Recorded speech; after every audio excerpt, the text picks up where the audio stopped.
Madam রিপোর্টটা, madam রিপোর্টটা না এলে বডিটা ছাড়তে পারছি না তো ম্যাডাম।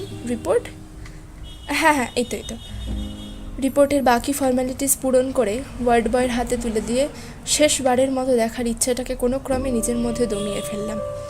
হ্যাঁ আমি একজন ডাক্তার। যেদিন লিখিতভাবে আমি ডাক্তার হলাম সেদিন এই কথাটা বারবার চিৎকার করে বলতে ইচ্ছে করছিল যে হ্যাঁ আমি ডাক্তার।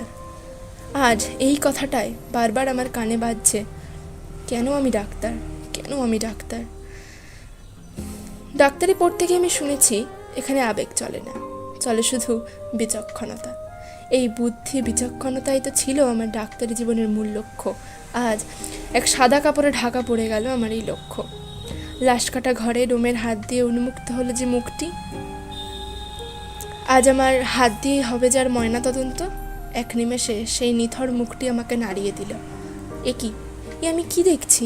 এ যে আমার প্রিয় সখা, যার সাথে আমার শুধুমাত্র পরীক্ষার নম্বরের দূরত্ব ছিল। কেউ পারেনি কোনোদিন এই দূরত্ব বাড়াতে, শুধু পেরেছে সময়ের নিয়মেই আজ আমি ডাক্তার। আর শুনেছি সে নাকি 2 সন্তানের মা, যার শরীরে কোনো ক্ষত হলে সে ব্যথা যেন আমি অনুভব করতাম আর এই হাত দুটো দিয়ে তার ক্ষত নিরাময় করার চেষ্টা করতাম। আজ সেই হাত দুটো দিয়েই আমি তার শরীরে ক্ষতর পর ক্ষত করে গেলাম। সে যেন আজ নীরবে আমায় বলল, বন্ধু তোমার এই হাতের ছোঁয়া পেতেই তো এসেছিলাম তোমার কাছে, এবার দাও আমায় মুক্তি। হ্যাঁ, একটা রিপোর্ট কার্ডে সই করেই তাকে মুক্তি দিয়ে দিলাম। ধন্যবাদ।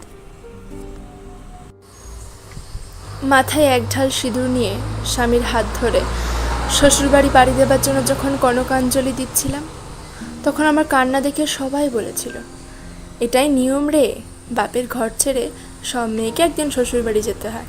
কিন্তু না, আমি তো ছেড়ে যাচ্ছি আমার প্রিয় সখাকে। আমি তো কনকাঞ্জলি তাকেই দিলাম। আমি জানতাম যে আমাদের দুজনের জীবন সমুদ্র এক গতিতে চলবে না, আমাদের পার্থক্য যে নম্বরের।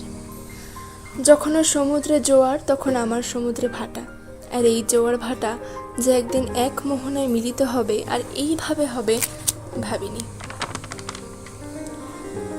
সংসার জীবনে আবদ্ধ থাকতে থাকতে কখন যে জীবনটা বুক পকেট থেকে 10 টাকার নোটের মতো পড়ে গেল, কেউ কোনো আওয়াজই পেল না।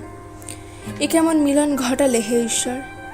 সখাকে শুধু অন্তর দিয়েই দেখলাম, অন্তর দিয়েই ছুলাম, চোখ দিয়েও পারলাম না আর হাত দিয়েও না।